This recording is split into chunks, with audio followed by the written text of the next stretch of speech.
কিভাবে কিডনি জানান দেয় যে আমি ভালো নেই?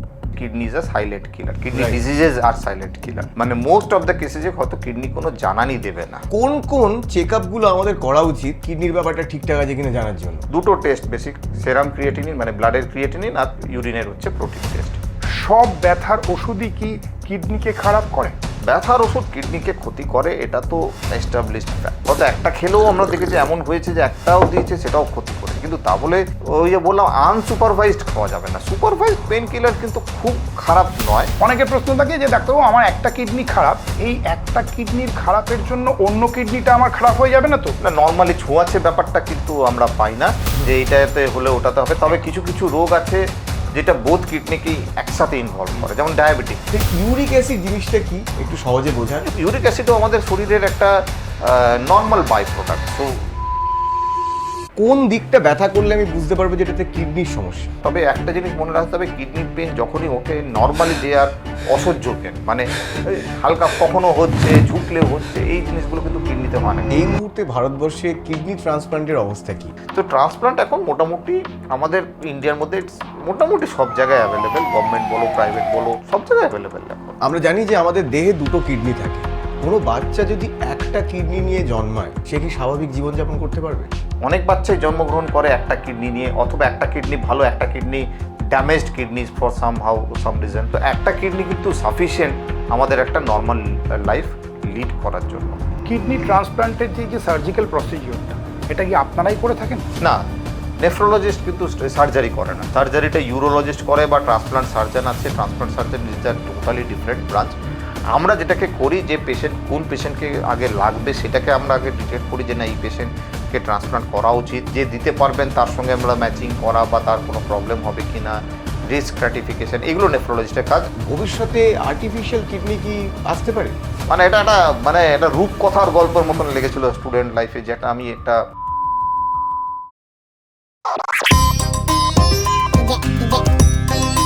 Injection.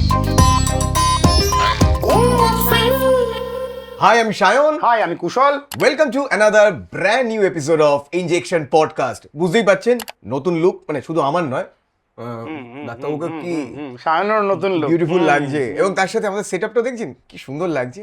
কিনলে কিনলে? হ্যাঁ, কিনলাম আমরা এরপর মায়ামিতে একটা অর্ডার দিয়েছি, দেখবেন বিচের পাশে আমরা ডাক্তারবাবুদের ইন্টারভিউ নেবো আমরা। তো এইগুলো করবো আমরা ধীরে ধীরে। আপনারা আপনারা এইভাবে আমাদের সাপোর্ট করুন। আর সাপোর্ট করার জন্য কি করতে হবে একদম শুরুতেই বলে দিই, একটু প্লিজ একটু সাবস্ক্রাইব করে নিন। আমি জানি আপনারা করবেন, এবং শুধু সাবস্ক্রাইব করবেন না, তার সাথে একটু বেল আইকনটা প্রেস করে দেবেন। তাহলে আজকের পর্বে আমরা কি নিয়ে আলোচনা করব? আজকের পর্বে আমরা আলোচনা করব দুটো এমন লোকের ব্যাপারে যারা সারা জীবন নোংরা পরিষ্কার করে যায়। হ্যাঁ, কোনো রেস্ট নেই, কিচ্ছু নেই, কোনো ছুটি নেই, সারা জীবন নোংরা পরিষ্কার। আরও কিছু কাজ আছে তার, কিন্তু এরা দুজন শুধু নোংরা পরিষ্কার করাটাই এদের প্রধান কাজ। আর এরা যদি কখনো সিক লিভ নেয় তাহলে কিন্তু মুশকিল। কাদের কথা বলছো বলো তো? হ্যাঁ, আছে দুটো লোক, তাদের নাম কিডনি। হো হো বাবা, ওটা তো বিক্রি করতেও কাজে লাগে। ধর বাড়িতে সোনা না থাকলে বলো, আপনাদের বিক্রি করার দরকার না পড়ে, আর বিক্রিটা হয় না। তো এই কিডনির যখন কোনো অসুখ হয়, আর যে ডাক্তারবাবুরা এই কিডনির অসুখটাকে ঠিক করে তাদের নাম হচ্ছিল নেফ্রোলজিস্ট। ভারী নাম, ভারী ডাক্তার, আর ভারী ভালো কাজ করেন ওনারা। আজকে আমাদের সাথে আছেন ডক্টর মানিক কাটারুকা, উনি একজন nephrologist. Welcome to our show ডাক্তারবাবু, কেমন লাগছে? নমস্কার। আপনাদের এই ইন্ট্রোডাকশনটা শুনতেই একটা অদ্ভুত একটা মানে ইটস সামথিং আর আপনার ইন্ট্রোডাকশনেও না আমরা প্রথম কথা আমি ডাক্তারবাবুর নামের জায়গায় সার নেমটাই মুখস্থ করেছি, প্র্যাকটিস করেছি কি করে সঠিক করে বলতে হয়। মানে কখনো কাটা লাগা হয়ে যাচ্ছে, কখনো কাকাতুয়া হয়ে যাচ্ছে। তো আপনার সারনেমটা আমরা ঠিকঠাক প্রোনাউন্স করেছি তো? কাটারুকা। আসলে আমরা basically we are from Rajasthan. আচ্ছা, তো রাজস্থানে আপনি এই টাইটেল গুলো পাবেন, কাটারুকা, লোহারুকা, ঝুনঝুনওয়ালা। মানে এটা আমাদের একটু শুনতে অদ্ভুত লাগলো, এখানকার আসলে ওই জায়গাগুলোর নাম নিয়ে। কিন্তু আপনি দুর্দান্ত বাংলা বলেন। আমি জন্ম কলকাতায়, পড়েছি বাংলা মিডিয়ামে, তারপরে নরেন্দ্রপুর রামকৃষ্ণ মিশন। তাহলে আপনি বাঙালি, আর কোনো কথা নেই। তাহলে আমাদের একটা জিনিস বলতে পারি, আমাদের পডকাস্ট নেহি রুকা, মানে এখন পডকাস্ট আমাদের চলবে। আমাদের যে কিডনি রয়েছে আমরা নিশ্চিন্তে থাকি যে কিডনি ভালো চলছে। তো কোন কোন চেক আপগুলো আমাদের করা উচিত অ্যাটলিস্ট বছরে একবার, যে কিডনির ব্যাপারটা ঠিকঠাক আছে কিনা জানার জন্য? না না, সেটা তো একটা আছে। এই যে তুমি বললে না আমাদের কিডনি আছে, দুটো কিডনি আছে। সত্যি কথা বলতে গেলে আমার মেডিকেল জীবন প্রায় 1999-এ আমি শুরু করেছি, আজকে 2026, প্রায় 30 বছর।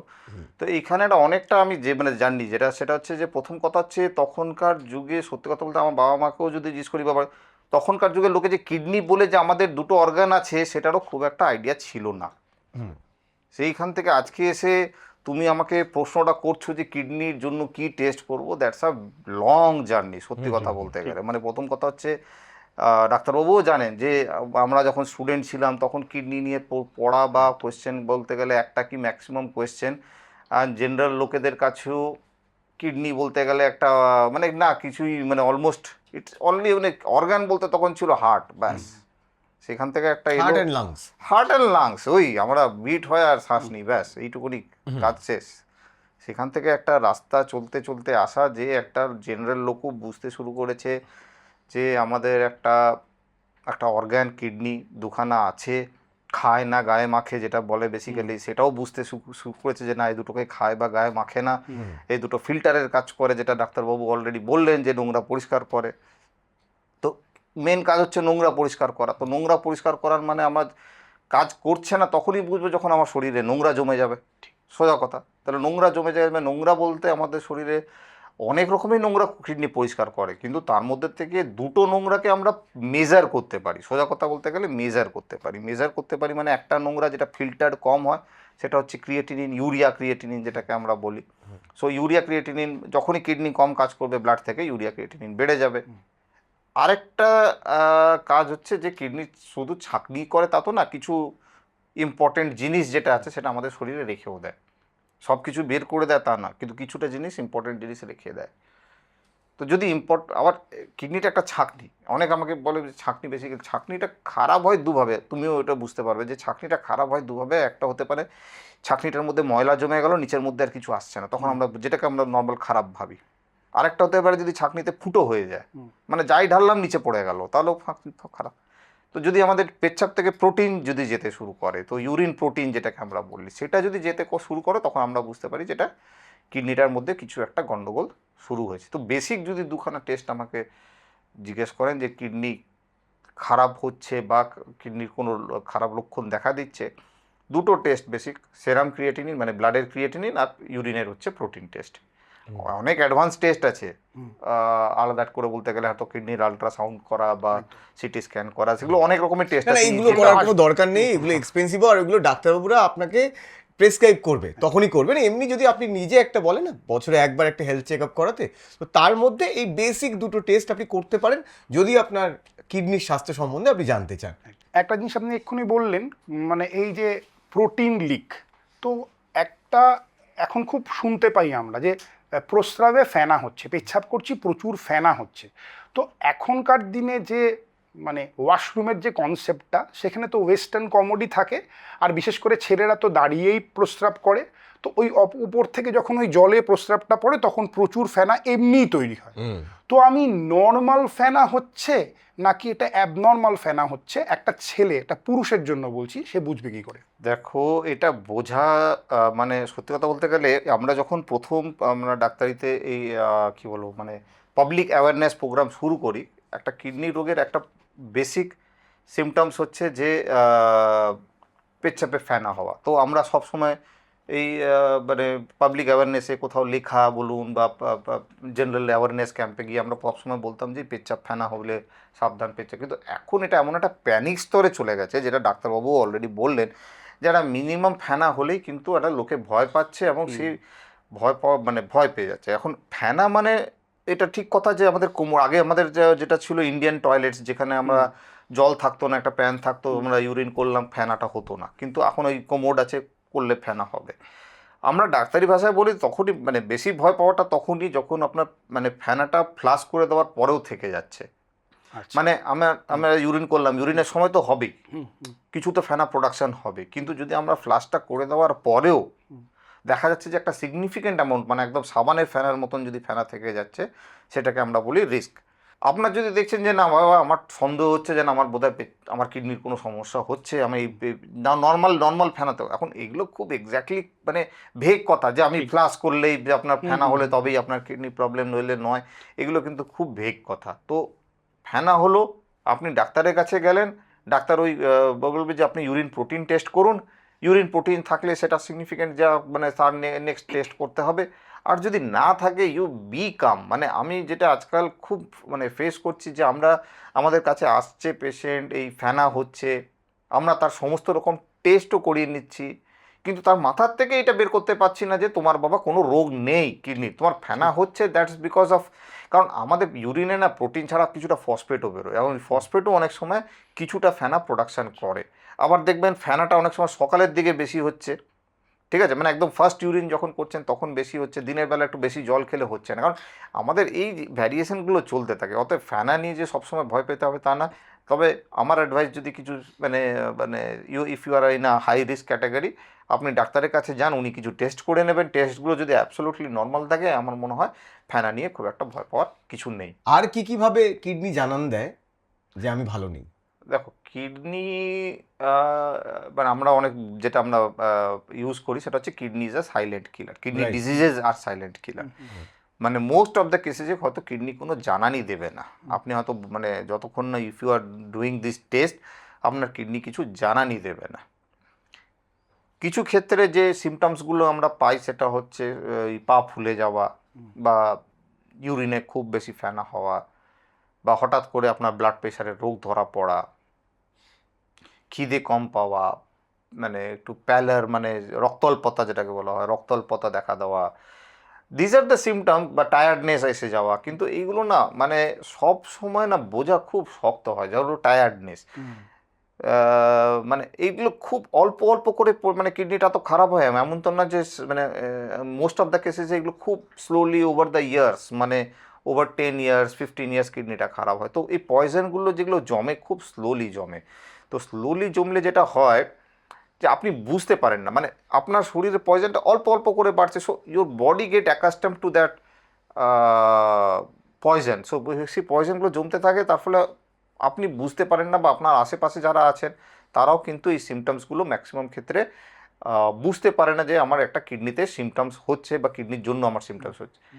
যেটা খুব অবভিয়াস সিমটমস সেটা তো হচ্ছে ওই পা ফোলা খুব অবভিয়াস সিমটমস, বা পেচ্ছাপ দিয়ে রক্ত পড়া, বা পেচ্ছাপের কালার সাডেনলি চেঞ্জ হয়ে যাওয়া, একদম সাডেনলি কিছু চেঞ্জ হয়ে যাওয়া, বা ব্লাড প্রেশার বেড়ে যাওয়া, এগুলো খুব অবভিয়াস আমাদের সিমটম। কিন্তু এখানে আবার আরেকটা কথা বলে রাখি, আমাদের কাছে অনেকেই ভাবেন যে পিঠে ব্যথা বা ব্যাক পেন যেটাকে বলে, ব্যাক পেনটা বোধহয় কিডনি রোগের back pain in most of the times they are not kidney symptoms. আমাদের কাছে প্রচুর পেশেন্ট আসেন যে আমার এই ব্যাক পেন হচ্ছে, মানে পেছনের দিকে ব্যথা হচ্ছে, তার মানে kidney pen.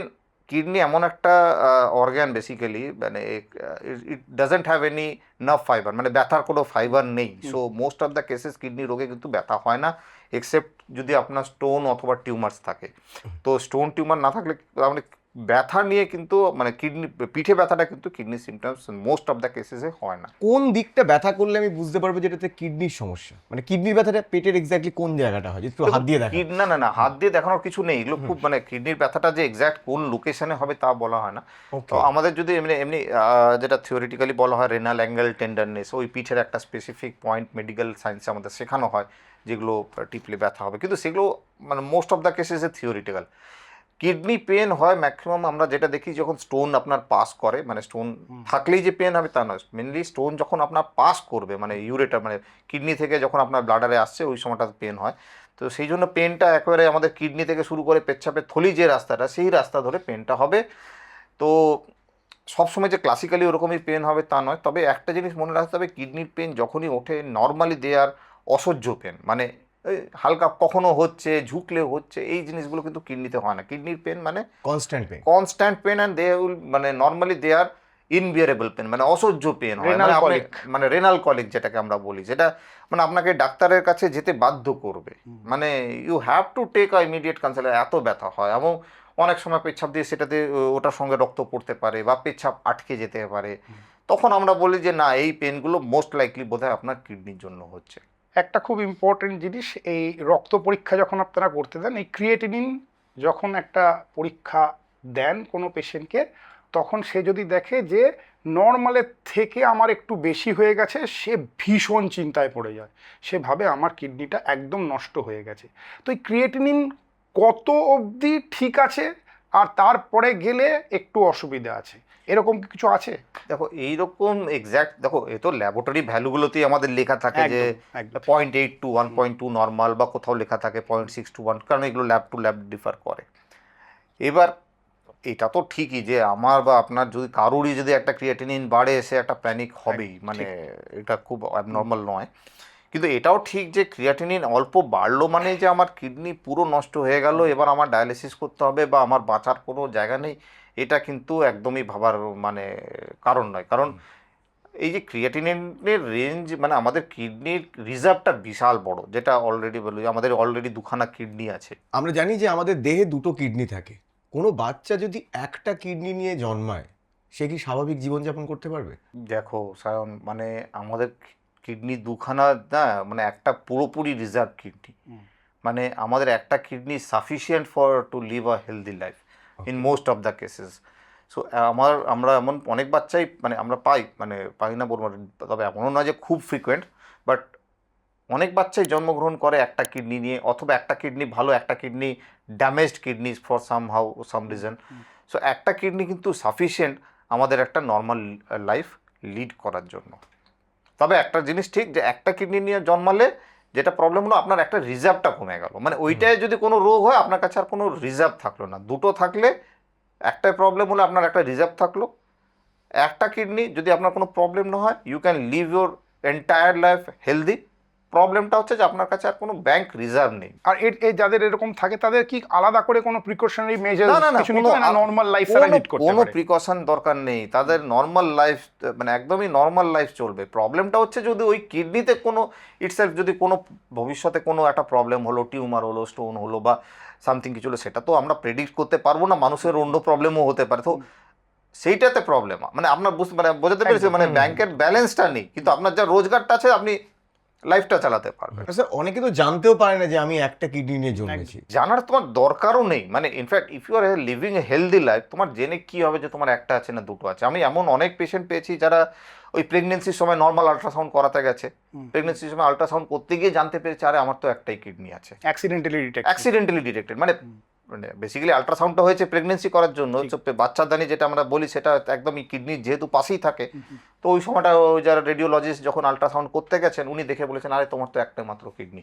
So for the মানে লাস্ট 25 ইয়ার্স অর 30 ইয়ার্স যে ছিল, তখন সে জানতেই পারেনি। সো জানতেই হবে যে তোমার বাচ্চার একটা কিডনি কি দুটো কিডনি, কারণ তুমি জেনেও কিছু করতে পারবে না। এবার আমার চিন্তা হচ্ছে, আমার দুটো তো আবার বললাম এই যে দুটো তোমার যদি একটাও থাকে, মানে আবার প্রবলেমটা বোঝো, তোমার যদি একটাও থাকে তুমি তার একটা নতুন করে লাগাতেও পারবে না, আর লাগানোর দরকারও নেই। তো অতএব যেটা পারবো না সেটা ফালতু জেনে আমি কি করব। মানে অনেকের প্রশ্ন থাকে যে ডাক্তারবাবু আমার একটা কিডনি খারাপ, এই একটা কিডনির খারাপের জন্য অন্য কিডনিটা আমার খারাপ হয়ে যাবে না তো? না, নর্মালি ছোঁয়াচে ব্যাপারটা কিন্তু আমরা পাই না যে এইটাতে হলে ওটাতে হবে। তবে কিছু কিছু রোগ আছে যেটা বোথ কিডনিকেই একসাথে ইনভলভ করে, যেমন ডায়াবেটিক কিডনি ডিজিজ, বা ধরুন ব্লাড প্রেশারের কারণে যে কিডনি নষ্ট হয়, this are systemic disorder. Systemic disorder মানে হচ্ছে আমাদের শরীরে যেগুলো অ্যাজ সাচ মানে পুরো প্রবলেমটা আছে, সেখানে কিন্তু দুটো কিডনি একসঙ্গে ইনভলভ হয়। আর কিছু হচ্ছে লোকাল ডিসঅর্ডার মানে ধরো টিউমার, স্টোন, ইনফেকশন, সেগুলো হয়তো অনেক সময় একটা কিডনি এফেক্ট করে, সেখান থেকে আর অন্য কিডনিতে যায় না। তো ডিপেন্ড করে যে এটা কোন রোগ আছে, কি রোগ আছে। তো if you have diabetes or hypertension or something, যেটা সিস্টেমিক ডিসঅর্ডার্স যেগুলোকে বলি, সেটাতে একসঙ্গে দুটো কিডনি একসঙ্গে ইনভলভ হয়।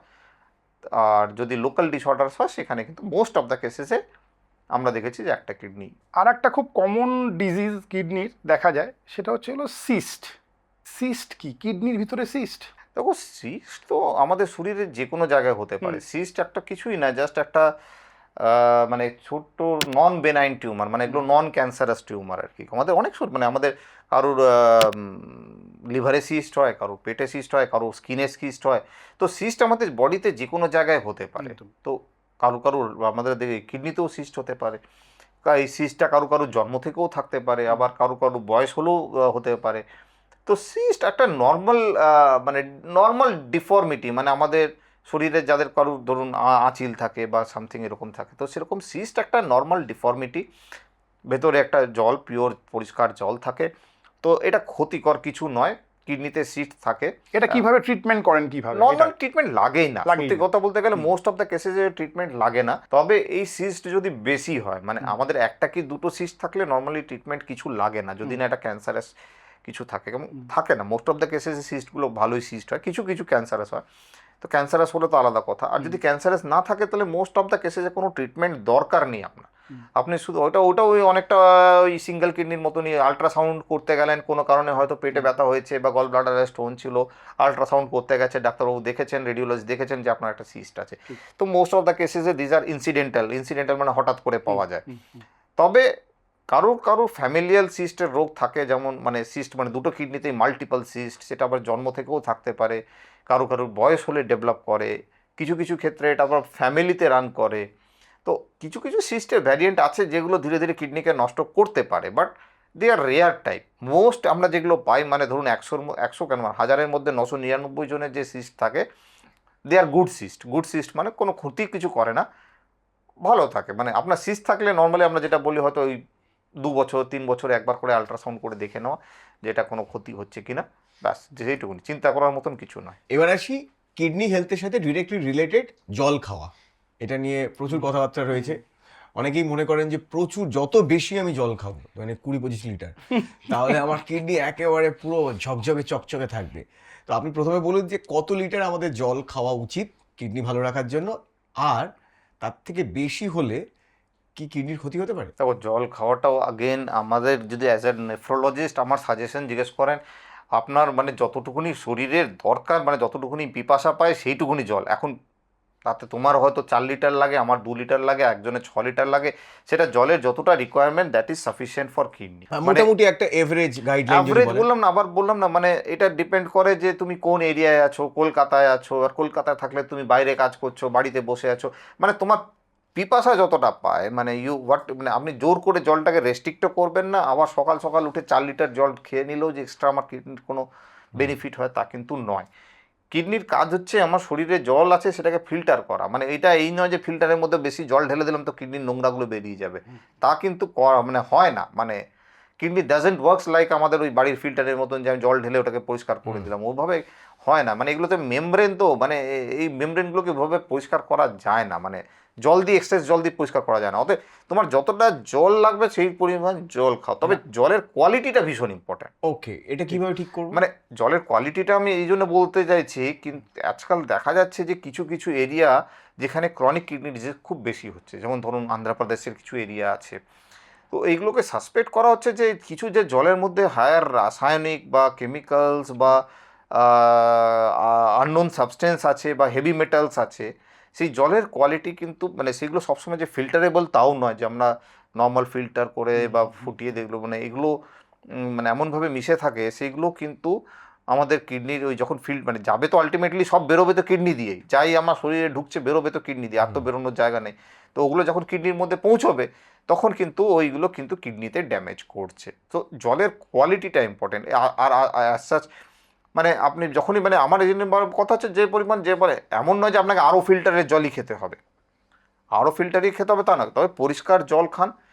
তবে যদি মানে আর এই হেভি মেটাল যেগুলো থাকে সেগুলোকে অ্যাভয়েড, মানে যদি দেখা যাচ্ছে যে ওই জলের মধ্যে আর্সেনিক আছে বা আপনার এরিয়াতে যদি সেরকম দেখা যাচ্ছে, সেই ক্ষেত্রে আপনাকে একটু প্রিকশনস নিতেই হবে যে যাতে ওইগুলোকে করা যায়। কারণ আমাদের বেঙ্গলের মধ্যেও কিছু কিছু এরিয়া আছে, মানে সেই এরিয়াগুলোতে আপনি যদি যান আমরা মানে পাই, মানে এই কিডনি ডিজিজের প্রিভ্যালেন্স খুব বেড়ে গেছে।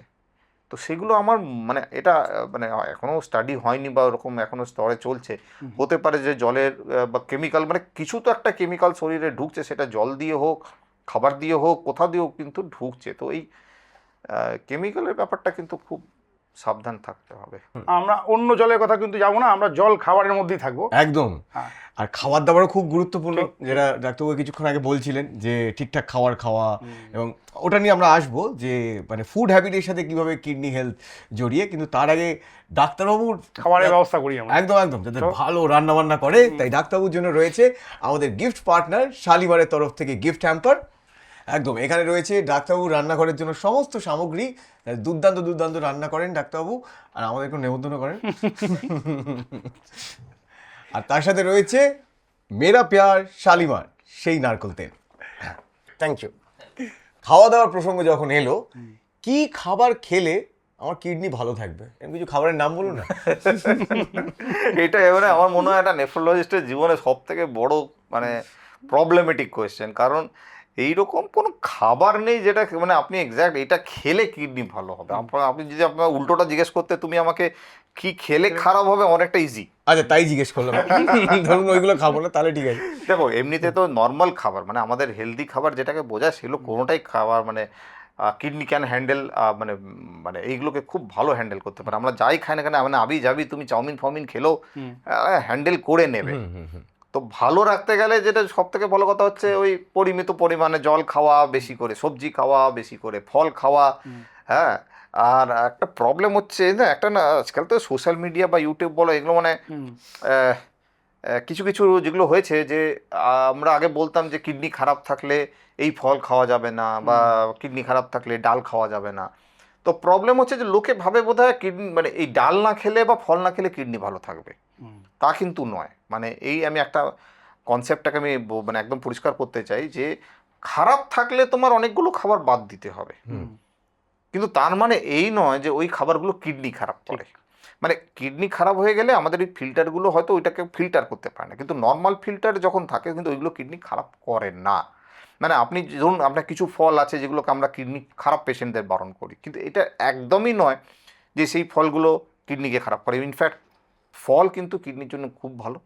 মানে একটা নর্মাল হেলদি ইন্ডিভিজুয়াল, ধরুন আমি আপনি যাদের কোনো কিডনি রোগ নেই, হ্যাঁ, বা হাই রিস্ক পপুলেশন, ধরুন ডায়াবেটিক পপুলেশন কিন্তু তার এই মুহূর্তে কোনো কিডনি রোগ নেই, বা একটা হাইপার টেনশন মানে ব্লাড প্রেশারের পেশেন্ট যার এই মুহূর্তে কোনো কিডনি রোগ নেই, তারা কিন্তু ফল খাওয়াটা কিন্তু একটা হেলদি হ্যাবিট এর মধ্যে আসে। সব ধরনের ফলই খেতে পারেন, এমন কোনো ফল নেই যেটা কিডনিকে খারাপ করে বা কিডনিকে স্পেশালি ভালো রাখে। মানে এইরকম বা কিছু কিছু অ্যাডভার্টাইজমেন্টও হয় যে এই সিরাপ বা এই ফল খেলে কিডনির ভালো হবে, সেরকমও কিছু নেই। মানে নর্মাল খাবার খান, সবজিটা বেশি খান, ফলটা বেশি খান। প্রোটিন, নর্মাল কিডনি কিন্তু প্রোটিন খুব ভালো হ্যান্ডেল করে। রেড মিট নিয়ে অনেক গল্প হয় যে রেড মিট, তো রেড মিট কম খাওয়াটা এমনি অ্যাসাস শরীরের জন্য, পুরো শরীরের জন্যই রেড মিট কম খাওয়াটা ভালো।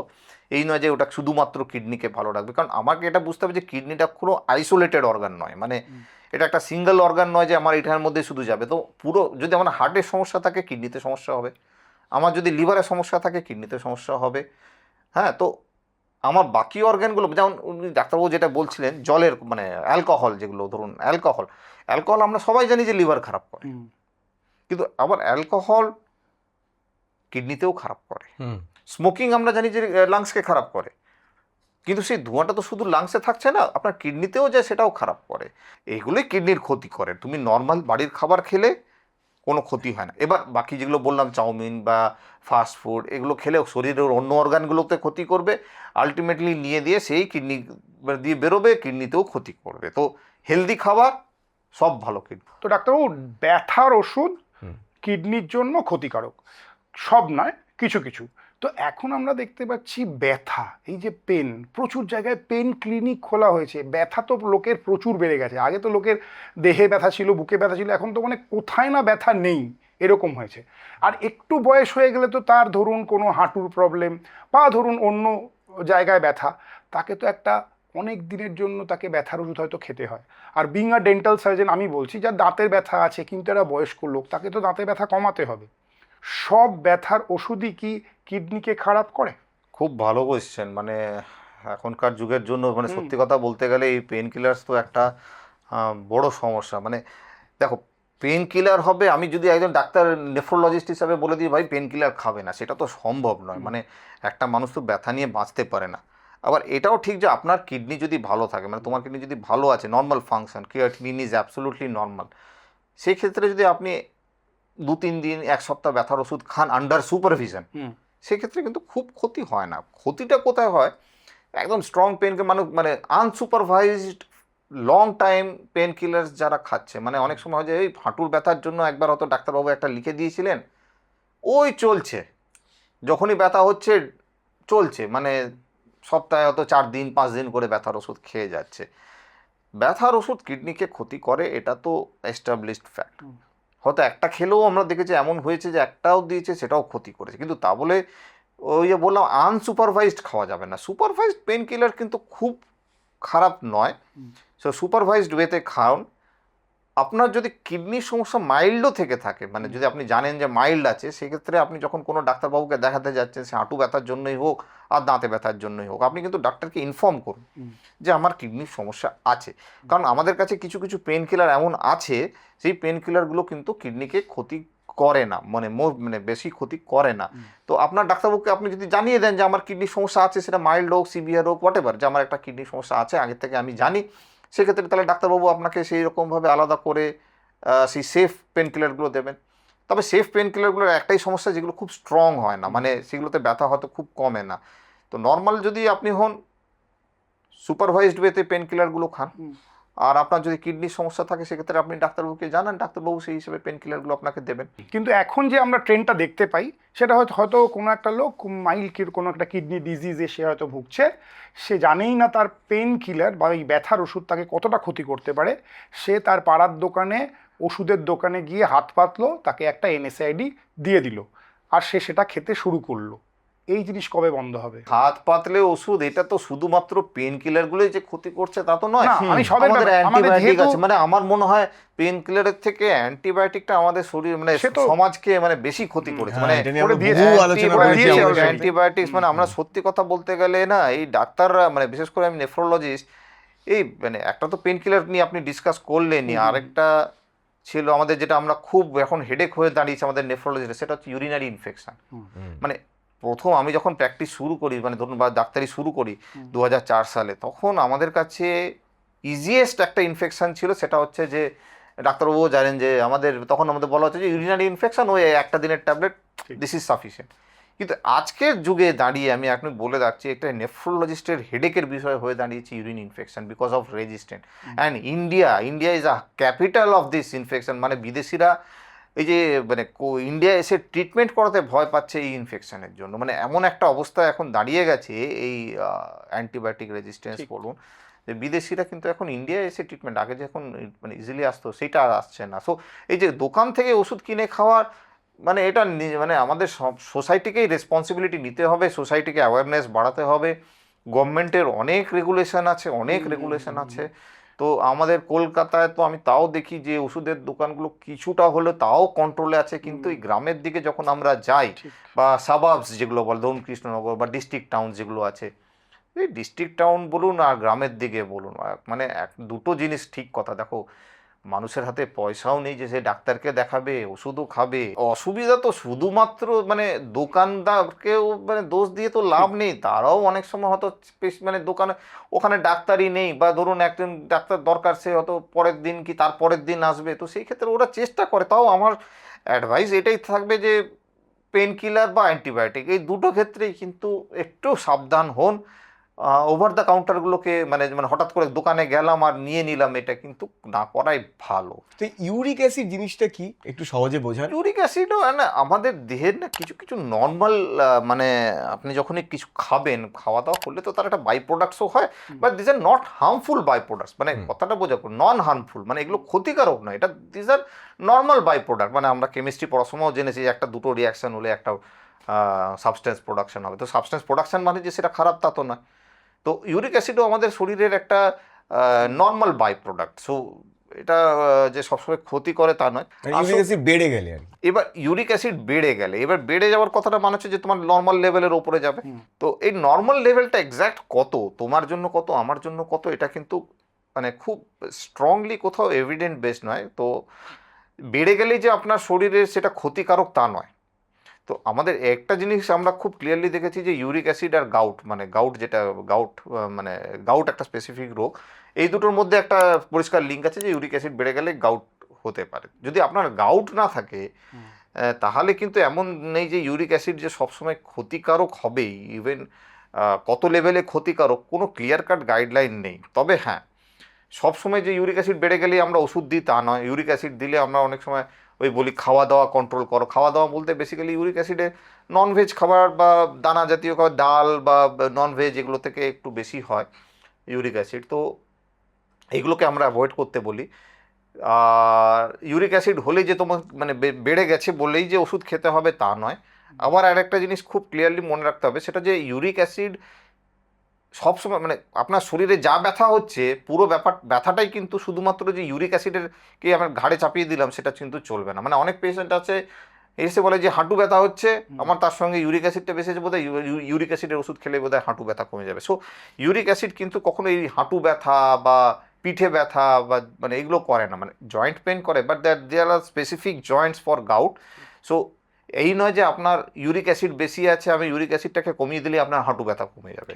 তো ইউরিক অ্যাসিড হয়েছে বলেই আবার আপনারা দোকান থেকে ইউরিক অ্যাসিডের ওষুধ গেলেই পেয়ে যাবেন, আমি জানি অনেক দোকানই হয়তো দিয়ে দেবে, কিন্তু এই নয় যে আমি ইউরিক অ্যাসিড হয়েছে মানেই আমি একটা ইউরিক অ্যাসিডের ওষুধ খেয়ে নেবো। আচ্ছা, এইটা নিয়ে একটা মিথ আছে, আপনি বলুন, যে টমেটোর বিচি খেলে নাকি ইউরিক অ্যাসিড মানে স্পাইক করে। আই ডোন্ট নো, এগুলো মিথগুলোকে মানে মানে এটা বলুন, এটা তো তুমি জানো নিশ্চয়ই। প্রচুর মানে দানা জাতীয় জিনিসের ইউরিক অ্যাসিড বাড়তে পারে, কিন্তু দানা জিনিস খারাপ তার মানে এই যে আবার বললাম, আপনার যদি হাইপার মানে যদি ইউরিক অ্যাসিড লেভেলটা অলরেডি বেশি না থাকে, আপনার কিডনি কিন্তু যত ইউরিক অ্যাসিড খান, এক্সেস ইউরিক অ্যাসিড খেলেও সে কিন্তু ফিল্টার করে বের করে দেবে। আচ্ছা, ইউটিউবের কথা শুনে বা এই পডকাস্টের কথা শুনে কোনটা খাবো না ডিসাইড করা। আমার সবসময় অ্যাডভাইস থাকে, আপনার যদি স্পেসিফিক কোনো রোগ হয়ে থাকে আপনি একজন অভিজ্ঞ ডায়েটিশিয়ানের ইয়ে নিন। কারণ সবসময় না এই যে ইউটিউব আর বা পডকাস্ট বলুন বা ইন্টারনেট থেকে এই যে খাওয়ার ডায়েটারি অ্যাডভাইস নেওয়াটা, this is again as dangerous as taking medicine without a doctor. Exactly, কারণ সবার দেহ আলাদা হয়, সবার মেটাবলিজম আলাদা হয়, সেই কারণে আপনি ডাক্তারবাবু যেটা বললেন এইটা একটা আলোচনা হিসাবে আপনি অ্যাওয়ারনেস হিসাবে নিন যে একটা কি করণীয়, কিন্তু কখনোই আবার এই আমাদের পডকাস্ট শুনো যেটা ডাক্তারবাবু বললেন দুম করে বলে আচ্ছা এই ডাক্তারবাবু তো এটা বলেছে তাহলে আমি এইগুলো করলেই বোধহয় আমার ইউরিক অ্যাসিড ঠিক হয়ে যাবে। মানে বিভিন্ন রোগের জন্য বিভিন্ন খাবার বন্ধ হতে পারে এবং বিভিন্ন মানুষের ক্ষেত্রে সেগুলো আলাদা আলাদাভাবে অ্যাপ্লিকেবল হয়। সো সেই কারণে কোনোটাই ওরকম নয় যে 2+2 4 হবে, কখনো 5, কখনো 6, কখনো 8, 9ও হয়। তো সেই কারণে কনসাল্ট আ প্রফেশনাল। একটা জিনিস সবাই দেখে প্রচণ্ড একটু চিন্তায় পড়ে যায়, মানে দেখছে আমার পা ফুলছে, সকালবেলা ঘুম থেকে উঠছি দেখছি পা ফুলছে, অনেকক্ষণ বসে আছি তারপরে দেখছি পা ফুলে যাচ্ছে, অফিস থেকে ফিরছি দেখছি পা ফুলে যাচ্ছে। লোকে ভাবে পা ফোলা মানেই আমার কিডনির কোনো একটা অসুখ হয়েছে। পা ফোলাটা কি কিডনির জন্য হতে পারে? আর যদি কোনো কিডনির অসুখ হয় তাহলে পা ফোলে কেন? ডাক্তারদের কাছে পা ফোলা একটা ইম্পর্টেন্ট সিমটম মানে একটা সাইন যেটাকে বলি, মানে একটা লক্ষণ আর কি। পা ফোলা একটা লক্ষণ মানে যে সবসময় খারাপ কিন্তু তা নয়। পা ফোলাটা একটা ফিজিওলজিক্যাল হতে পারে, মানে একটা নর্মাল জিনিস হতে পারে, অ্যাবনর্মাল হতে পারে। তো আমাদের পা যেহেতু একটা মানে ডিপেন্ডেন্ট মানে লোয়েস্ট অর্গান আমাদের বডিতে, সো আমরা যখনই অনেকক্ষণ দাঁড়িয়ে থাকি, দাঁড়িয়ে কাজ করি বা বসে আছি বা যা হোয়াটএভার মানে আছি, তো আমাদের একটা মানে শরীরের যে টোটাল বডি তার একটা টেন্ডেন্সি থাকে একটা নিচের দিকে চলে আসা। তো নিচের দিকে আসলে সব থেকে ভালো জায়গা হচ্ছে পা। তো যতটা ইয়াং এজে অ্যাকচুয়ালি কী হয়, আমাদের বডির এই স্পেসগুলো খুব কম থাকে, মানে টাইট থাকে, বডিটা খুব টাইট থাকে, তার ফলে অতটা জল জমে না। বাট উইথ এজ আমাদের বডিগুলোর চামড়া লুজ হতে শুরু করে, মাংসপেশিও লুজ হতে শুরু করে, তো সেই জলটা খুব ইজিলি জায়গা পেয়ে যায়, সেই জলটা পায়ের কাছে জমা। তো যতটা মানে বিশেষ করে আমরা তো এটা দেখেছো, তোমরা যখন ছোটোবেলায় ফুটবল খেলেছো, সারাদিন ঘুরে বেরিয়েছো, কোনো দিন পায়ে ফোলা হয়নি, কিন্তু আজকে একটা 40 বছর 50 বছর বয়সে এসে আমরা ওই 5 ঘন্টা কি 8 ঘন্টা অফিসে কাজ করলেই আমাদের পা ফুলতে শুরু করে। তো দাঁড়িয়ে থাকলে পা ফুলছে এবং শুয়ে থাকলে যদি পা ফোলা কমে যাচ্ছে, মোস্ট অফ দ্য কেসেসে এটা কিন্তু একটা নর্মাল থিংস। আবার ফুলে যাওয়া মানে খুব একদম গোদা নয়, মানে একটা নর্মাল হালকা ফোলা ভাব আসছে।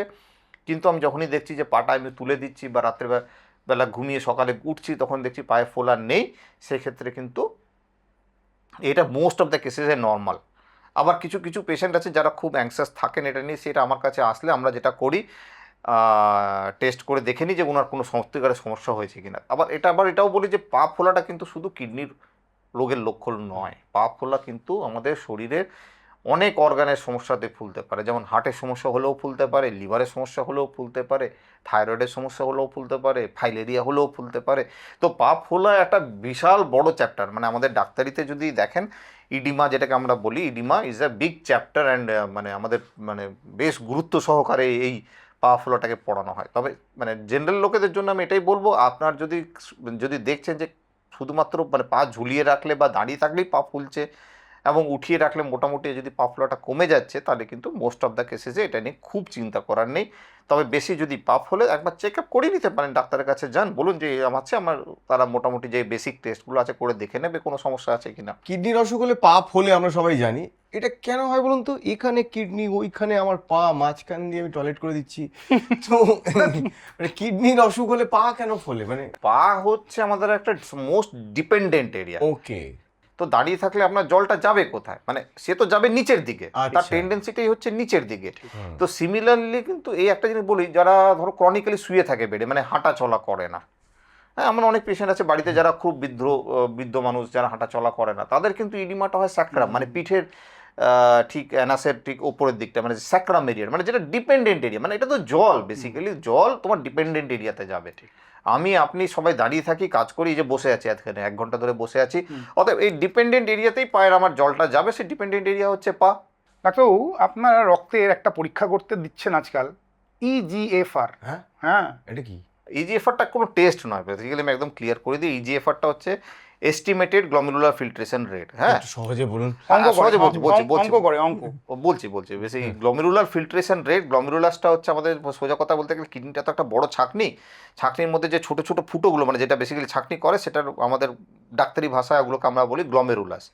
তো গ্লোমেরুলাসটা মানে ওই ছাঁকনিটা কোন রেটে আমাদের মানে ঠিক ছাঁকছে, ওই রেটটাকে বলা হয় গ্লোমেরুলার ফিল্ট্রেশন রেট। মানে একটা গ্লোমেরুলাস কতটা করে ফিল্ট্রেশন করছে। তো নর্মাল ফিল্ট্রেশন বলা হয় 100 থেকে 120 পার মিনিট, সে যা হয়ে যায়। এবং সেটা কিন্তু এটাও মনে রাখতে হবে যে গ্লোমেরুলার ফিল্ট্রেশন কিন্তু কনস্ট্যান্ট নয়, মানে আমাদের বয়সের সঙ্গে সঙ্গে কিন্তু কমে। মানে জন্মের সময় একটা বাচ্চা আছে, তারপর হয়তো কিছুটা বড় হবে, তার কিছুদিন পর্যন্ত এই গ্লোমেরুলার ফিল্ট্রেশন রেটটা বাড়বে, তারপরে কিন্তু বয়সের সঙ্গে সঙ্গে আপনার গ্লোমেরুলার ফিল্ট্রেশন রেট কমবে। অতএব আপনি মানে এই গ্লোমেরুলার ফিল্ট্রেশন রেট কিন্তু আমার এই খুব ইম্পর্ট্যান্ট।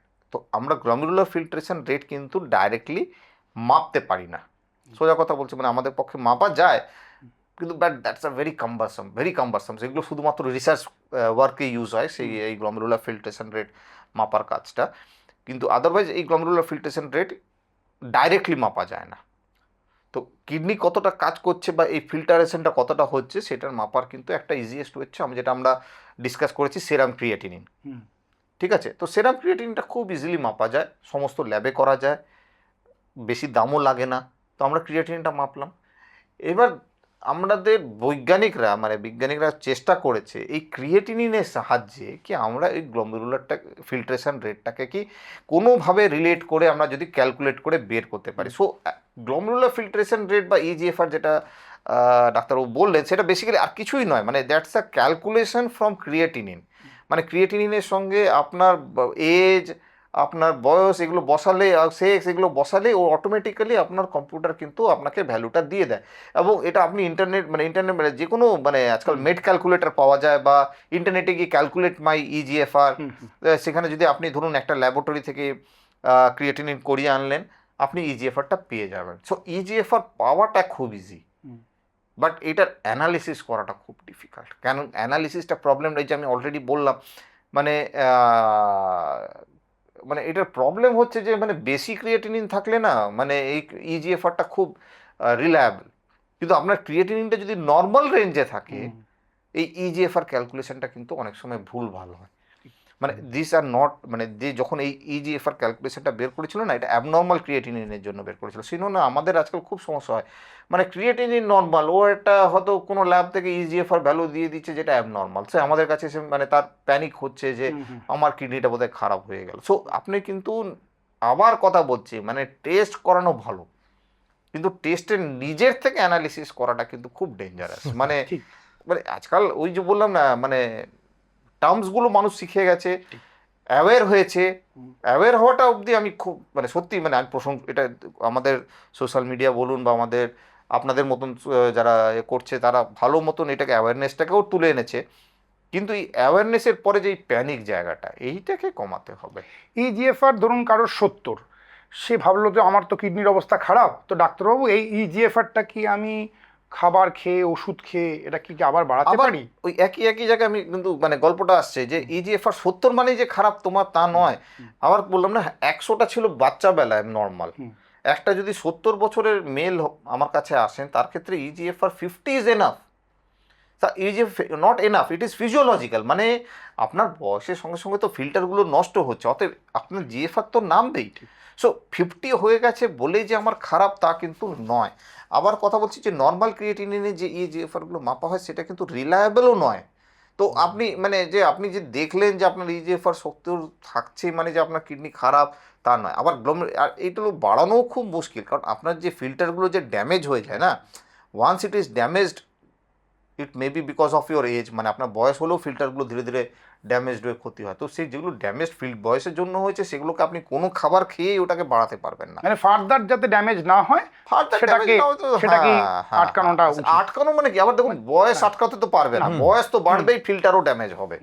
সো দিস আর মানে এটাকে একটা ফিজিওলজিক্যালও ধরতে পারেন, eGFR decline is a physiological process, it's not a pathological process. তো আপনার যদি তার উপরে যদি কিছু একটা on the top of that আপনার একটা রোগ হবে যেটা আপনার হয়তো 70 থেকে 50 হওয়ার ছিল সেটা হয়তো 70 থেকে 30 হয়ে যাবে, সেইটা আলাদা, মানে that's a different technical thing. আপনাদের কাছে কিডনির অসুখ নিয়ে অনেক পেশেন্ট আসে, কিছু পেশেন্টের দেখেছি যে কিডনির অসুখটা আপনারা ঠিক করে দেন পুরোপুরি, আর কিছু পেশেন্টের দেখলাম যে এটা নিয়ে সারা জীবন চলতে হবে, তারপরে সব ডায়ালিসিস টিসিস এইসব কপালে এসে জোটে।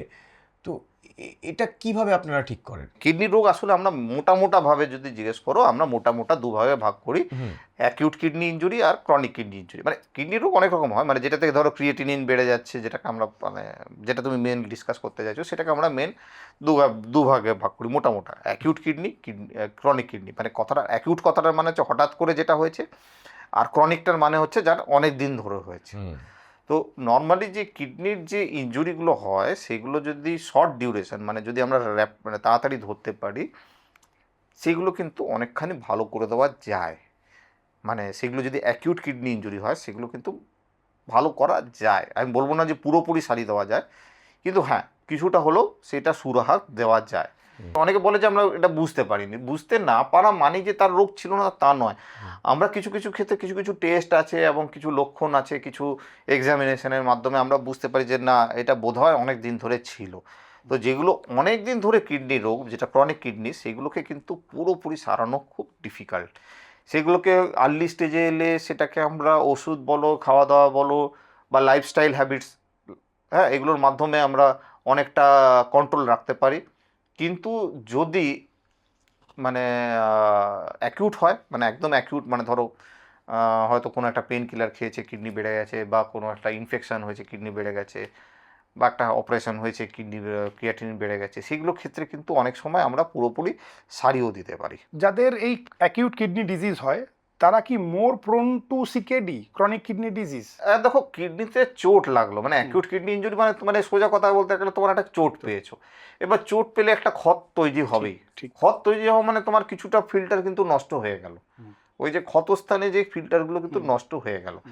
এবার বাইরের থেকে না এগুলো বোঝা খুব শক্ত যে কতটা ফিল্টার তোমার এক্স্যাক্টলি নষ্ট হয়েছে। ধরো আমাদের এক একটা কিডনিতে প্রায় 9 লক্ষর মতন ফিল্টার থাকেন, দুটো কিডনি মিলিয়ে 18 লক্ষ ফিল্টার। এবার এর মধ্যে কতটা ফিল্টার নষ্ট হলো, তোমার 9 লক্ষের মধ্যে মাত্র 1 লক্ষ হলো, 50,000 হলো কি 5 লক্ষ হলো, এটা কিন্তু বাইরের থেকে দেখে বোঝা খুব শক্ত। এবার তোমার যদি সিগনিফিক্যান্ট নাম্বার অফ ফিল্টার যদি নষ্ট হয়ে যায় সেটা কিন্তু পরবর্তীকালে সমস্যা তৈরি করবে। হয়তো ইমিডিয়েটলি হয়তো তোমার ক্রিয়েটিনটা কমে এলো, কিন্তু সেগুলো কিন্তু পরবর্তীকালে ধীরে ধীরে মানে বয়স হলে বা অন্য কোনো রোগ ডেভেলপ করলে সেগুলো কিন্তু পরবর্তীকালে সমস্যা করবে। সেই জন্য যাদের সিগনিফিক্যান্ট একেআই হয়েছে, ক্রিয়েটিনিন বেড়েছে, হয়তো নর্মাল হয়ে গেছে, তাদেরকেও আমরা কিন্তু বলি বাবা তোমরা কিন্তু 3 মাস 6 মাস পর পর কিন্তু কিডনির টেস্টটা করতে থেকো, কারণ এই রোগটা আবার কবে ফিরবে একদম বোঝা খুব মুশকিল। আবার অনেক রোগ আছে যেগুলো হয়তো একবার, যেমন এসএলই যখন কিডনি ইনভলভ করে, এই ওষুধ দিয়ে আমরা সারিয়ে দিই, কিন্তু এই রোগগুলো কিন্তু আবার ঘুরে আসে। তো এগুলো ঘুরে আসাটা আমার অনেক সময় এমন, যদি রেগুলার বেসিসে টেস্ট না করো সেখানে কিন্তু ধরাই পড়বে না যে তোমার কিডনি রোগ আছে, অনেকটা টাইম বেরিয়ে যাবে, সেখানে এসে আবার ট্রিটমেন্ট করব, হয়তো অতটা ভালো রেজাল্ট পাবো না। তো টেস্টিং মানে কিডনির রোগের এই একটা মানে আবার সেই ঘুরে ফিরে একই কথা যে টেস্টিং না করলে কিন্তু কিডনি রোগ কতটা কি আছে না আছে বোঝা খুব মুশকিল। এমনও বলবো না যে টেস্টিং করলেই 100% তোমার ধরা পড়ে যাবে, but testing is the one of the barrier, মানে তোমার আর রোগের মধ্যে একটা বেরিয়ার হচ্ছে তোমার testing. Right, I think it goes for most of the diseases, কারণ যতক্ষণ আমি ডায়াগনোসিস করবো আমি তো বুঝতেই পারবো না যে রোগটা কি, এবং ওই গোয়েন্দাগিরির মতো একদম একদম আদতে অপরাধীটাকে ধরতে হবে। মানে গোয়েন্দাকে কখন লাগাবো, মানে সবসময় তার গোয়েন্দাকে লাগিয়ে রাখা যায় না, মানে কখন লাগাবো গোয়েন্দাকে, মানে কখন টেস্টিং গুলো, ধরো কিডনির টেস্টিং গুলো কাদের করবো বা কখন করব। তো কিডনির টেস্টিং আমরা বলি আগে যখন আমরা পড়তাম তখন বলতো যে মোটামুটি 50 বছর বয়স হয়ে গেলে একবার করে কিডনি টেস্ট করিয়ে নাও, কিডনি টেস্ট নর্মাল থাকলে প্রতি 5 বছর করে করতে থাকো। কিন্তু এখন যা দিনকাল আসছে আমরা 20 বছর 30 বছর সবকটাতেই কিডনির রোগ পাচ্ছি, মানে সো আবার একটা খুব সুবিধা হয়েছে না তো, মানে আজকাল যেটা হচ্ছে প্রি এমপ্লয়মেন্ট আজকাল হেলথ চেক আপ হচ্ছে, সেটা না খুব ভালো জিনিস, মানে আই এনকারেজ দ্যাট। মানে এই যে প্রি এমপ্লয়মেন্ট হেলথ চেক আপেও কিন্তু অনেক মানে পেশেন্ট, শুধুমাত্র কিডনি রোগ বলছি না, মানে অনেক রকমের রোগ কিন্তু উঠে আসছে। তো এই যে আর্লি স্টেজে ধরে নেওয়া খুব এটা ইম্পর্টেন্ট। সো আমার যদি রেকমেন্ড জিজ্ঞেস করো 40 বছর বয়স হয়ে গেলে একটা কিডনি টেস্ট করিয়ে নেওয়া ভালো, ভালো থাকলে খুব ভালো কথা, তাও 5 বছর পর পর করতে থাকো। তোমার যদি সুগারের রোগ থাকে, তোমার যদি ব্লাড প্রেশার থাকে, বা ধরো তোমার কোনো ব্যথার রোগ আছে যেখানে মাঝে মাঝে তোমাকে পেন কিলার খেতে হয়, সেক্ষেত্রে তো তোমার যদি বয়স 40-এরও কম হয় অবশ্যই করে নেওয়া ভালো, এবং সেই ক্ষেত্রে হয়তো কিডনি টেস্টের ফ্রিকোয়েন্সিতে হয়তো বছরে একবার করে নেওয়া ভালো। আর বাড়িতে যদি কোনো এজেড মানে আপনার কেউ থাকে ধরুন যারা 50-60 বছর, তাদের তো অবশ্যই মানে 2 বছর ছাড়া ছাড়া কিডনি টেস্ট করে নেওয়া ভালো। তো কিডনি টেস্ট কিন্তু আজকাল এমনিতে খুব বেশি কস্টলি নয়, দিস আর ভেরি চিপ। আমার দুটো টেস্ট, একটা হচ্ছে সেরাম ক্রিয়েটিনিন, একটা হচ্ছে ইউরিন ফর প্রোটিন, যেটা আমরা শুরুতেই আলোচনা সেটাই। আমার কথাটা হচ্ছে যখনই আপনার কোনো হেলথ চেক আপ প্যাকেজ করাচ্ছেন, আপনি শুধু দেখে নেবেন যে আপনার ওই প্যাকেজের মধ্যে ওই সেরাম ক্রিয়েটিনিনটা আছে কিনা আর ইউরিনের রুটিন টেস্টটা আছে কিনা, মানে আর যদি না থাকে প্যাকেজের মধ্যে আলাদা করে ওই ধরুন একটা ইউরিন টেস্টটা জুড়ে দিলেন, তাতে হয়তো 100-200 টাকা এক্সট্রা লাগলো, কিন্তু অ্যাটলিস্ট আপনার কিডনিটা তো বুঝতে তো পারলেন না, মানে ওটা না করলে আবার অনেক সময় ইউরিন টেস্টটা না করলে ধরাই পড়লো না, আপনার হয়তো ইউরিন প্রোটিন যাচ্ছে সেটা ধরতে পারবো। তো যখনই রুটিন টেস্ট বা হেলথ চেক আপ করাচ্ছেন জাস্ট এই দুটো টেস্ট দেখে নেবেন যে সিরাম ক্রিয়েটিনিনটা আছে কিনা আর ইউরিন প্রোটিনটা আছে কিনা। এবার ডাক্তারবাবুর ব্যাপারে জানি, ডাক্তারবাবুর স্টুডেন্ট লাইফ নিয়ে একটুখানি আড্ডা মারি আমরা, ডাক্তারবাবুর জীবন নিয়ে একটু আড্ডা মারি। ডাক্তারবাবু আপনি হঠাৎ করে কিডনি চুজ করলেন কেন? কারণ অনেকে মেডিকেল স্টুডেন্টরাও তো দেখে আমাদের এই পডকাস্টটা, তো মানে অনেকের প্রশ্ন থাকে যে আমার কিডনি চুজ করলে মানে অ্যানাটমিতে ভিসেরা টেবিলে কি কিডনি পেয়েছিলেন? যখন কোনো স্টুডেন্ট ডাক্তারিতে ভর্তি হয় তখন সে আসলে কোনোদিনই মানে এটা অনেকটা ওই মাধ্যমিক পরীক্ষার পরে আমি বৈজ্ঞানিক হব, আমি ডাক্তার হব, আমি পুলিশ হব, এটা কোনো ব্যাপার, কিন্তু মানে ঠিক কেউই কোনোদিনই না মানে ঢুকে মানে এক্স্যাক্ট ঢুকে যে একদম মানে তখনই আমি কিডনি বিশেষজ্ঞ হব বা আমি তখনই হার্ট বিশেষজ্ঞ হব এরকম ভেবে কেউ ঢোকে না বাবা, সত্যি কথা বলতে গেলে।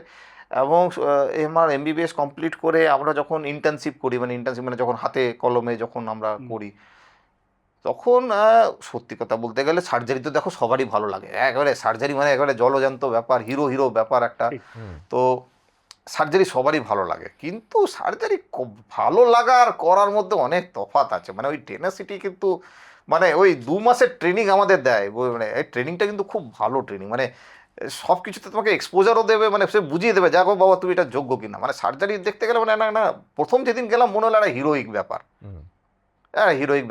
কাটছে এটা কেটে দিলাম, এটা সেলাই করে দিলাম, কিন্তু এই যে 2 বছর যে টেনাসিটি দরকার না, ওই ড্রেসিং করা, একটা ঘা করা, তা করতে করতে বুঝে গেলাম যে আমার সার্জারি আমার লাইন নয়, আমাকে মেডিসিন রিলেটেডই করতে হবে। তো এবার মেডিসিনে ভর্তি হলাম, তো যখন মেডিসিন বা পেডিয়াট্রিক মেডিসিন করলাম, করতে করতে আবার সেই ন্যাক বোঝা যায় যে কী লাইনে কি করব না। আগেন হার্ট স্পেশালিস্ট সবার শুনলেই মনে হয় হার্ট স্পেশালিস্ট, কার্ডিওলজি, কারণ আমরা মনে হয় সব ছোটোবেলা থেকে যে ডাক্তার বলো বা নন ডাক্তার বন্ধুরা বলো সব মানে একটা কার্ডিওলজিস্ট মানে একটা হার্টের ডাক্তার মানে একটা বিশাল একটা হিরোইক ব্যাপার।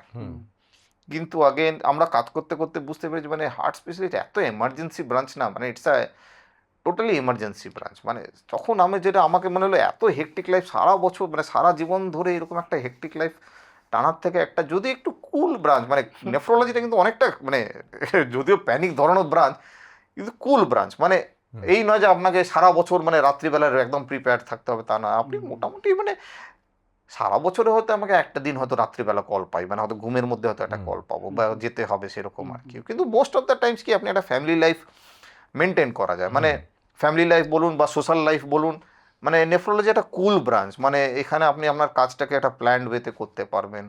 হ্যাঁ, কমপ্লিকেট সিস্টেমিক ডিজিজ, মানে অনেক রকমের অনেক ভাবনা চিন্তা করা যায়, অনেক অ্যাডভান্সমেন্ট আছে। হ্যাঁ, আর সব থেকে যেটা আমাকে টেনেছিল মানে যেটা নেফ্রোলজিতে, সেটা হচ্ছে ট্রান্সপ্লান্ট।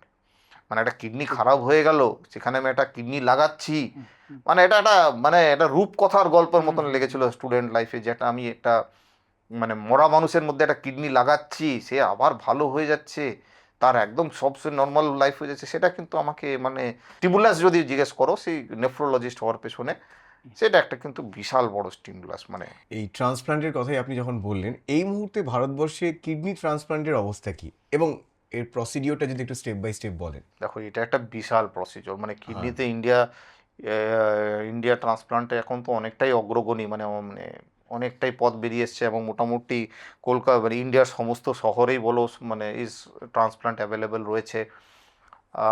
ট্রান্সপ্লান্ট হচ্ছে, ট্রান্সপ্লান্ট তো বেসিক্যালি কিছুই নয়, মানে একটা নর্মাল লোকে মানে যখন আমাদের কিডনি দুখানা কিডনি ফাংশন করে না, তখন একটা মানে অন্য একটা কিডনি নিয়ে লাগাতে হয়। দেখো, কিডনি নষ্ট হয়ে গেলে কিডনি ছাড়া কিন্তু আর উপায় নেই, মানে সে দুটো উপায়, হয় ডায়ালিসিস করো আর নয় তোমার ট্রান্সপ্লান্ট করো। আর্টিফিশিয়াল কিডনি এখনও কিন্তু কিছু নেই সেরকম, তো লাগাতে হবে আমাকে একটা মানে কোনো একটা ব্যক্তির কাছ থেকে, মানে নর্মাল হিউম্যান বিইং হোক বা মানে একটা হিউম্যান কিডনি কিন্তু আমাকে এখন লাগাতে হবে। তো এই নর্মাল কিডনি, একটা কিডনি নিয়ে সেই কিডনিটাকে ও মানে যা ডিজিজ মানে যার রোগ হয়েছে, যার দুটো কিডনি কাজ করে না, সেই কিডনিটাকে ফিট করাটাকে বলি ট্রান্সপ্লান্ট।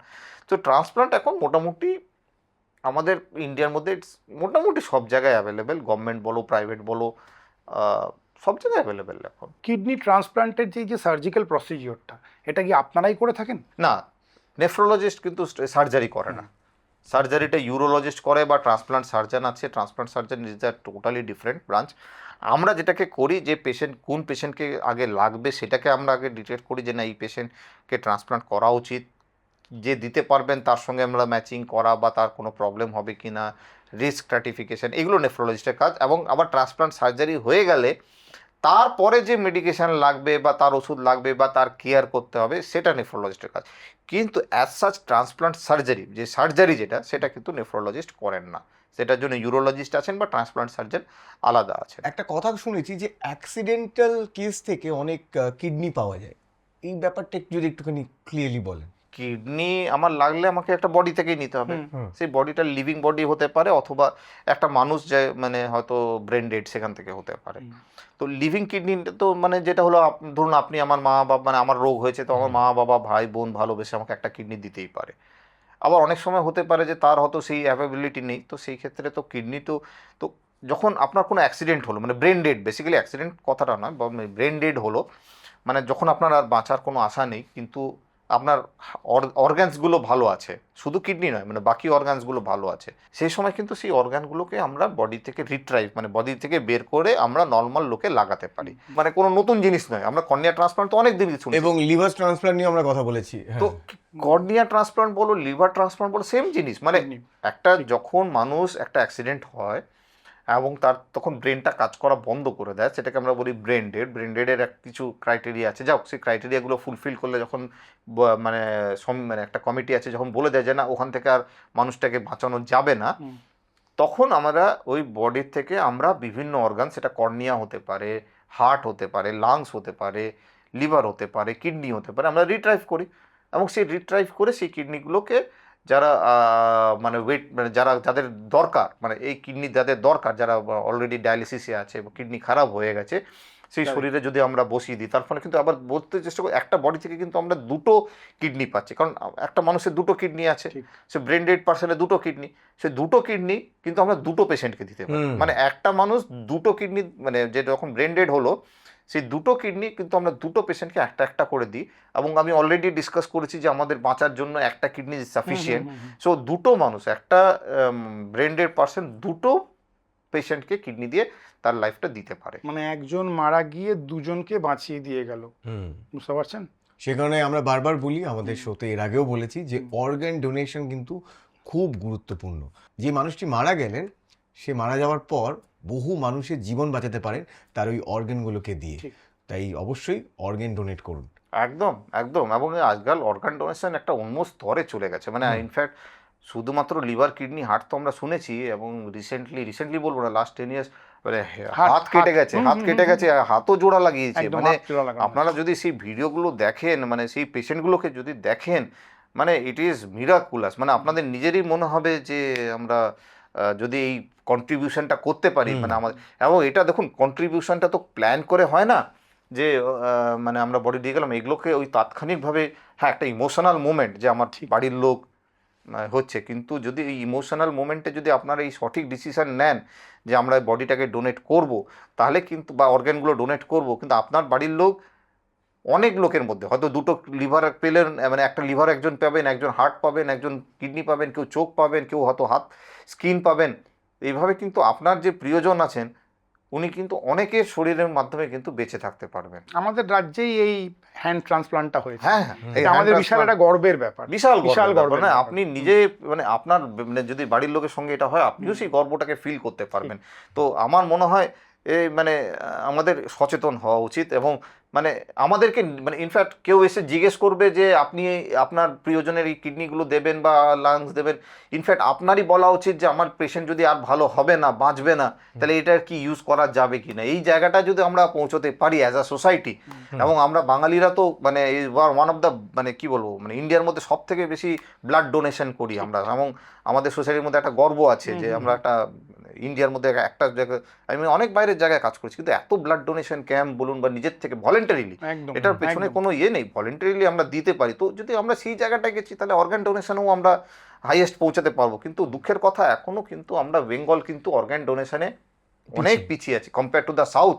সাউথে যদি দেখেন বা নর্থে যদি দেখেন, ওরা কিন্তু অর্গান ডোনেশনে অনেক এগিয়ে আছে কম্পেয়ার টু ওয়েস্ট বেঙ্গল। আমরা একটা বয়সের কিডনি ডিজিজ সম্বন্ধে শুনলাম, সেটা 20 বছর হোক, 30 বছর হোক, 50 হোক, 70 হোক। আমি একদম বাচ্চাদের, শিশুদের কিডনি ডিজিজ, এই যে হয় কি বাচ্চাদের কিডনির রোগ, এখন বাচ্চাদেরও কিডনির রোগ হয়, বাচ্চাদেরও সমস্ত রোগই হয়, কিডনির রোগও হয়, সব ধরনের রোগই হয়। ইনফ্যাক্ট মানে বাচ্চাদের মানে নেফ্রোটিক সিনড্রোম, মানে ফুলে যাওয়ার একটা রোগ থাকে, সেটা খুবই কমন, মানে অনেক বাচ্চাদেরই হয়, মানে ছোটোবেলা বয়স থেকে ফুলে যাওয়ার রোগ থাকে, সেটাকে বলি নেফ্রোটিক সিনড্রোম। মানে বেসিক্যালি পেচ্ছাপ দিয়ে প্রোটিন বেরিয়ে যায়, সেই রকম রোগও হয়। সেটা খুব বেনাইন, মোস্টলি বড় হতে হতে ধীরে ধীরে সেরে যায়। আবার এমন দেখেছি ওই সিস্ট, যেটা ডিসকাস করেছি, মানে দুটো কিডনিতে জন্ম থেকে সিস্ট ভর্তি আছে, তার ফলে কিডনি ভালো কাজ করছে না, সেই রকম রোগ হতে পারে। আবার কিডনি ফেলিওরও হয়, মানে ছোট থেকে ছোট বাচ্চারও কিডনি কাজ করে না, তাদের ডায়ালিসিস লেগেছে, এরকম আমরা দেখেছি। ছোট বাচ্চাদের ট্রান্সপ্লান্ট পর্যন্ত হয়েছে।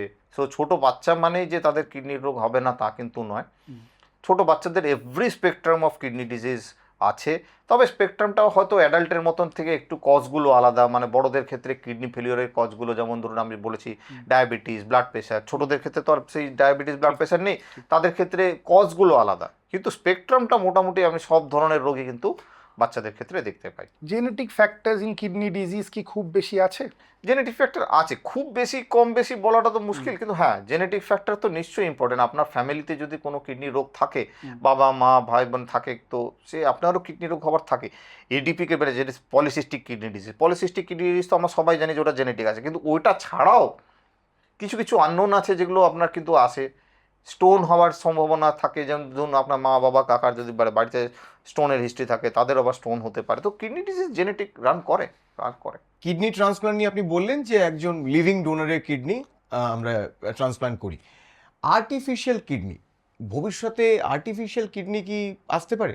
দেখো, ভবিষ্যতের কথা তো বলতে পারবো না, ভবিষ্যতে আসতে পারে না এমন তো কিছু নেই। হ্যাঁ। ভবিষ্যতে তো মানে everything will be possible, but এই আর্টিফিশিয়াল কিডনি না, মানে আমরা ছোটবেলা থেকেই শুনে আসছি, মানে ছোটবেলা মানে আমার ডাক্তারি জীবনে ছোটবেলা থেকে, মানে প্রায় লাস্ট 15 বছর ধরেই আমি শুনে আসছি এটা আর্টিফিশিয়াল কিডনি তৈরি হচ্ছে, আসে যাবে। ইনফ্যাক্ট আমাদের অনেক পেশেন্টও এসেও বলে যে ডাক্তারবাবু আমরা তো ম্যাগাজিনে পড়লাম একটা আর্টিফিশিয়াল কিডনি নাকি মার্কেটে এসে গেছে। কিন্তু সত্যি কথা বলতে গেলে এখনও সেরকম ফাংশনাল মানে যেটা মানে খুব মানে কমার্শিয়ালি মানে আমরা প্র্যাকটিক্যালি ইউজ করতে পারবো বা মানে লাগাবো, সেই রকম কিন্তু এখনও কিছু আর্টিফিশিয়াল কিডনি পাইনি। কিছু গবেষণা হয়েছে যেখানে অন্য পশু থেকে Xenograft. জেনোগ্রাফট বলা হয়, মানে অন্য পশু, মানে যেগুলো কাছাকাছি, সেই কাছাকাছি মানে আবার যেগুলো বাঁদর বললেই যে মানুষ তা না, কিন্তু আমাদের দেখা গেছে ম্যাক্সিমাম সোয়াইন থেকে আমাদের এই কিডনিগুলো নেওয়া হচ্ছে, সে বা লিভার নেওয়া হচ্ছে, but that again still on the experimental stage, মানে যে খুব বিশাল আমরা সাফল্য পেয়ে গেছি তা নয়, কিন্তু আগেন সাফল্য পেতে গেলে আগে ছোট ছোট স্টেপ দিয়ে শুরু হবে। তো কাজ চলছে, বাট কাজ এখন দিল্লি দূর হ্যাঁ, মানে দিল্লি দূর হ্যাঁ, মানে এক্ষুনি আমার কাছে আর্টিফিশিয়াল কিডনি কিন্তু আপনার কাছে বা আমার কাছে অপশন নেই, দিল্লি দূর হ্যাঁ, বাট দিল্লি আছে, বোধহয় আছে। আমার মেডিকেল সায়েন্সের উপর সম্পূর্ণ ভরসা রয়েছে যে আমরা এত উন্নতি করেছি। লিভার ট্রান্সপ্লান্টই যদি আজ থেকে 50 বছর 100 বছর আগে ভাবা হতো, মানে অকল্পনীয় একটা ব্যাপার রাখতো। রোবোটিক সার্জারি হয়তো আমাদের মনে হতো বাবা এটা কি বলছে, এগুলো সম্ভব নাকি। বা এখন আমি মেডিকেল সায়েন্স বাদই দিলাম, এই যে এআই আমরা যেই সময়ে রয়েছি, তো এটাই যদি বলা হতো যে এটা হতে পারে, বিশ্বাসই করতো না। 150 বছর আগে আমরা ভিডিও কলই যে পসিবল সেটাই আমরা বিশ্বাস করতাম না। তো আমার সম্পূর্ণ বিশ্বাস রয়েছে আমার মেডিকেল সায়েন্সের প্রতি যে একদিন আর্টিফিশিয়াল কিডনিও আসবে এবং ট্রান্সপ্লান্টে আরও হেল্প করবে। অনেক ধন্যবাদ ডাক্তারবাবু, অনেক কিছু জানতে পারলাম। আমাদেরও কিডনিটা বেশ ভালোই লাগছে না? হ্যাঁ আছে আছে, হ্যাঁ একটু চেপে বসে আছে তো। তুমি মানে এটা বলছো যে আর্টিফিশিয়াল এই পডকাস্টটা তুমি আজ থেকে, মানে আমি যখন প্রথম দেখেছিলাম, মানে যখন প্রথম এলো পডকাস্ট, কি জিনিস রে ভাই, মানে এটা কি করে মানুষ শুনতে পারে, মানে প্রথম আমি পেয়েছিলাম অ্যামাজন মিউজিকে। বলবে ব্যাপারটা তো ঠিক আছে, যা বলা সে বললো, কিন্তু মানুষ শুনবে, মানে এটা আমি কিছু দেখবো না, মানে কিছু কিছু পডকাস্ট হয় না, মানে শুধু ভিডিও থাকে না, ওটা থেকে শুরু পডকাস্ট। হ্যাঁ পডকাস্টে ওখানে মানে কোনো ভিডিও থাকে না, পডকাস্টে শুধুমাত্র ওই কানে লাগিয়ে থাকবে, দুটো লোক বক বক বক বক করে যাচ্ছে, কোনো ভিডিও নেই। হ্যাঁ, তো আমি প্রথম ভাবে এটা কি কেউ হবে, মানে কেউ শুনবে, বাট নাওয়াডেজ কিন্তু আমি আজকাল মানে সত্যি কথা মানে আমার পার্সোনালি কিন্তু আমি এখন ভিডিও থেকে পডকাস্ট বেশি শুনি। ঠিক। পডকাস্টটা সুবিধা কি, মানে তোমার মোবাইলটা পড়ে রয়েছে, তুমি কানে এটা লাগিয়ে নিলে তুমি কন্টিনিউয়াস শুনতে পাচ্ছ। যে ইনফরমেশনটা যার কাছ থেকে পাচ্ছে তার ব্যাপারেও লোকে জানতে পারছে। যেমন একটা নেফ্রোলজিস্টের কাছ থেকে আমি আজকে শুনছি কিডনি সম্বন্ধে, এটা তো একটা অন্যরকম ব্যাপার না? একদম। মানে আমি একটা হঠাৎ করে এসে বসে গিয়ে আমি কিডনি সম্বন্ধে বলতে শুরু করলাম, এটা যেরকম গ্রহণযোগ্যতার খুব কম, সেই জন্য পডকাস্টে এসে না লোকে অনেক ইনফরমেশন পায়। পডকাস্ট হ্যাজ আ ভেরি মানে আমার মনে হয় একটা মানে এটা একটা সোশ্যাল মিডিয়ার একটা বড় অংশ, মানে এটা যে ইউটিউব ভিডিও বা ভিডিওর যেগুলো ছিল সেই কম্প্যারিজনে এই পডকাস্টটাকে নিয়ে আসা এবং তার জনপ্রিয়তাটা কিন্তু দিন দিন গ্রাফটা আমার মনে হয় যথেষ্ট। এবং ইট ইজ কি হয়েছে মানে স্বপ্ন আগে কি ছিল, শুধুমাত্র আমরা যে ইন্টারভিউ বলতাম আমরা, হ্যাঁ এটাতেই আমি আসলে মিডিয়াম কোথাও গিয়ে একটা শিফট হয়েছে, কারণ রেডিও বা টেলিভিশনের ক্ষেত্রে কি আমাদের স্লট কিনতে হয়, যে আধ ঘন্টা মানে আধ ঘন্টা, তার মধ্যে 10 মিনিটের বিজ্ঞাপন, 20 মিনিটে আপনাকে এই কিডনিটা নিয়ে বলতে হবে। কিন্তু এখন এই যে আমরা ডিসকাশনটা আমরা এতক্ষণ ধরে করলাম, আমরা আরো 1 ঘন্টাও করতে পারি, আমার কোনো রেস্ট্রিকশন নেই। শুধুমাত্র খুব ইম্পর্টেন্ট লোক, মানে প্রধানমন্ত্রী হলো কি মন্ত্রী হলো কি আরবিআই গভর্নর হলো, তারা দিতে পারছে। ইম্পর্টেন্ট মানুষ আসছে শুধুমাত্র ইম্পর্টেন্ট প্রশ্ন কটাই। এই যে আমাদের শুধু ইম্পর্টেন্ট প্রশ্নই থাকে না না, আমাদের তো বললাম কিন্তু পডকাস্ট কিন্তু খুব ভালো হয়েছে, মানে এখানে আপনারা দেখুন আমরা এবং সবাই মানে, এবং এই কোশ্চেনগুলোতে সবসময় যে একটা প্ল্যান্ড কোশ্চেন তা নয় তো, না না আমরা কখনোই প্ল্যান কোশ্চেন না আপনাদের কথা না, মানে আমি অন্য না, আমি অ্যাজ পডকাস্টার কথা বলছি, মানে পডকাস্ট যেটা বলে না ফ্লেভার গাস্টেড। অনেক ধন্যবাদ ডাক্তারবাবু, ঠিক আছে, কিডনি সম্বন্ধে এতটা জানানোর জন্য, থ্যাংক ইউ সো মাচ। আর আপনাদেরকে অনেক অনেক ধন্যবাদ, এবং ধন্যবাদ জানাবো শালিমারকে, আমাদের আজকের এপিসোডের গিফট পার্টনার, মেরা প্যার শালিমার। আর আপনারাও তো আমাদের মেরা প্যার বলুন, হ্যাঁ তাহলে প্লিজ একটু ডাক্তারবাবু বলে দিন। সাবস্ক্রাইব মার, হ্যাঁ মেরা প্যার শালিমার, আমাদের সাবস্ক্রাইব মার। হ্যাঁ, আর এই যে যারা যারা কিডনি নিয়ে চিন্তিত, এই এপিসোডে তাদের সাথে শেয়ার করুন, আর যাতে তারা একদম ভয় মুক্ত হয়। ঠিক আছে, তাহলে প্লিজ আর একটু কমেন্ট করুন, কমেন্ট করে জানান যে আর কোন কোন বিষয় নিয়ে চান যে আমরা নতুন নতুন পর্ব নিয়ে আসি। প্লিজ এগুলো একটুখানি জানিয়ে দেবেন, আর কোনো প্রশ্ন থাকলে সেগুলো করবেন, ডাক্তারবাবু উত্তর দেবেন। আর ডাক্তারবাবু ডিটেলস তো দেওয়াই রয়েছে ডেসক্রিপশনে, যদি চান আপনারা ডাক্তারবাবুর সাথে পার্সোনালি কথা বলতে পারেন। আর তাহলে এখান থেকেই টাটা বাই বাই বলছি, আমি সায়ন, আমি কুশল, ফিরবো অন্য কোনো পর্বে অন্য কোনো ইনজেকশন নিয়ে। ততক্ষণ সুস্থ থাকুন, যাতে ডাক্তারবাবুদের কাছে আপনাকে যেতে না হয়, আর যদি অসুস্থ হন তাহলে নিজে ডাক্তারি করবেন না। Stay fit, stay healthy, tata.